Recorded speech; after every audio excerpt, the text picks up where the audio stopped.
কেরিয়ারটা এখনও বেশ ছোটই রিশাদ আহমেদের। এবারই প্রথম খেলতে যাচ্ছেন বিশ্বকাপ।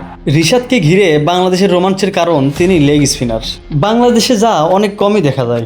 এর আগে কখনো বিশ্বকাপে স্বীকৃত বা বিশেষজ্ঞ কোনো লেগ স্পিনার খেলেননি বাংলাদেশের হয়ে। রিশাদ এর মধ্যে তার আরেকটি সামর্থ্যও দেখিয়েছেন, বড় শট খেলা। শ্রীলঙ্কার বিপক্ষে গত মার্চে 7 ছক্কায় খেলেছিলেন 30 বলে 53 রানের ইনিংস। বাংলাদেশের হয়ে এক ইনিংসে সবচেয়ে বেশি ছক্কা মারার রেকর্ড এখন রিশাদের। এবার সেই রিশাদ জানালেন ছক্কা মারার ক্ষেত্রে তার মনোভাবের কথা।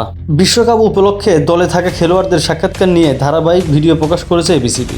এমন একটি ভিডিওতে রিশাদ ছক্কা মারার ক্ষেত্রে তার মনোভাব প্রসঙ্গে বলেছেন, সব ব্যাটসম্যানই চায় বড় শট খেলতে, আমিও সেটিই চাই। তিনি আরও বলেন, নিজের প্রতি আত্মবিশ্বাস রাখাটা খুব গুরুত্বপূর্ণ ছক্কা মারার ক্ষেত্রে। আমি চেষ্টা করি, বলার বা অন্য কিছু দেখি না, শুধু বল দেখি। স্বাভাবিকভাবেই তার প্রতি দলের চাওয়াটা মূলত বোলিংকে ঘিরে। এরই মধ্যে টি-20 দলের গুরুত্বপূর্ণ সদস্য হয়ে ওঠার ইঙ্গিতও দিয়েছেন এই লেগ স্পিনার। তিনি বলেন, আমি সব বিভাগেই অবদান রাখতে চাই, দলে ব্যাটিং, বোলিং, ফিল্ডিং 3 দিক থেকেই কিছু দেওয়ার চেষ্টা করব।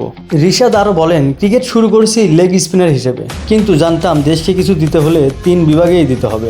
3 দিক থেকে দিতে গেলে আমাকে ব্যাটিংয়ের দিক থেকেও একটু খাটতে হবে। চেষ্টা করছি ব্যাটিংয়ে উন্নতি করতে।